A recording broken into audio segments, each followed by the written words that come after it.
కేసీఆర్ అవినీతిని ప్రోత్సహించిందే భాజపా ఎమ్మెల్సీ జీవన్ రెడ్డి ఆరోపణ. కేసీఆర్ అవినీతిని ప్రోత్సహించిందే భాజపా అని కమిషన్లో కేంద్రానికి వాటా ఉందనే కాంగ్రెస్ నేత ఎమ్మెల్సీ జీవన్ రెడ్డి ఆరోపించారు. అనుమతులు లేకుండా కట్టిన ప్రాజెక్టులకు కేంద్ర ప్రభుత్వం అప్పు ఎలా ఇచ్చిందని ప్రశ్నించారు. కేసీఆర్ అవినీతిని ప్రోత్సహించిందే ఆ రోజులలో భాజపా. అసలు అనుమతి లేని ఏ ప్రాజెక్టులకు కేంద్రం ఎలా అప్పిచ్చారు? రాష్ట్ర ప్రజలను మోసం చేయనికేనా? భారతీయ జనతా పార్టీ అధికారంలో ఉన్నప్పుడు కేంద్రంలో ఎందుకు సవాలు విసరలేదు? ఎందుకు అడగలేదు? ఏ విధంగా ఎవరిని చూసి డబ్బులు ఇచ్చారు? అసలు ప్రోత్సహించిందే భారతీయ జనతా పార్టీకి కేసీఆర్ గురించి. ఈ విషయం ముఖ్యమంత్రి రేవంత్ రెడ్డి తెలంగాణ ఆత్మగౌరవానికి బ్రాండ్ అంబాసిడరు. తెలుగు రాష్ట్ర ప్రజల్లో చిరస్థాయిగా నిలవడానికి ఏ పార్టీ చేయని అంత బ్రహ్మాండంగా మంచిగా తెలుగు రాష్ట్ర ప్రజలకు, తెలంగాణ రాష్ట్ర ప్రజలకు చేస్తాడని నమ్ముతూ ఈ జీవన్ రెడ్డి కరెక్ట్గా ఆరోపిస్తున్నారు. ఎందుకు ఈ విషయంలో బీఆర్ఎస్ చెయ్యలేదు, కాంగ్రెస్లో రేవంత్ రెడ్డి బ్రాండ్ అంబాసిడరు అని పేర్కొన్నారు. కాబట్టి ఈ విషయంలో గాంధీ భవన్లో ఆయన విలేకరుల సమావేశంలో మాట్లాడారు. ఈ విషయాల్లో బీఆర్ఎస్ మీద, బీఆర్ఎస్ అవినీతిని మొత్తము అంతమొందించాలని గాంధీ భవన్లో మాట్లాడారు.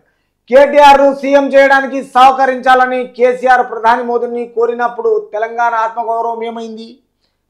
కరెక్టే. ఎందుకంటే కేసీఆర్ భారతీయ జనతా పార్టీలో ప్రైమ్ మినిస్టర్ మోదీ గారిని, అమిత్ షా గారిని తెలంగాణ రాష్ట్ర సీఎంగా చేయాలని నా కొడుకు కేటీఆర్ను అప్పుడు ఆయన పోయి అడిగినప్పుడు ఆత్మగౌరవం ఏమైంది? అప్పుడు గుర్తుకు రాలేదా? రాష్ట్ర ప్రజలు, రాష్ట్ర డెవలప్మెంటు, భారతీయ జనతా పార్టీ కేంద్రంలో, స్టేట్ల బీఆర్ఎస్ పార్టీకి ఆత్మగౌరవం గుర్తుకు రాలేదా అనేసి జీవన్ రెడ్డి ఆరోపణలు చేస్తున్నాడు.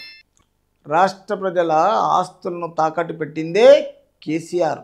తన బిడ్డే లిక్కర్ కేసులోగిన సానుభూతితో, మిత్రపక్షముతో ఆత్మగౌరవం తాకట్టు పెట్టిందే కేసీఆర్ అంటున్నాడు జీవన్ రెడ్డి. తర్వాత కమిషన్ల కక్కుర్తి పడే వాళ్ళు కూడా ఆత్మగౌరవం గురించి మాట్లాడుతున్నారు.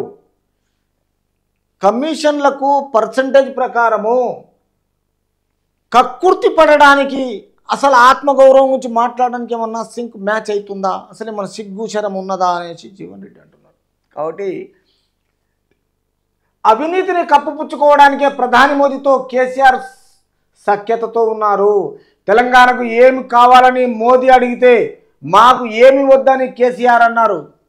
ఎందుకంటే అనుకూలంగా అన్ని ఆస్తులు అవినీతిగా సంపాదించారు కదా. ప్రైమ్ మినిస్టర్ అడిగినప్పుడు మాకు ఏమి వద్దు అన్నాడంట.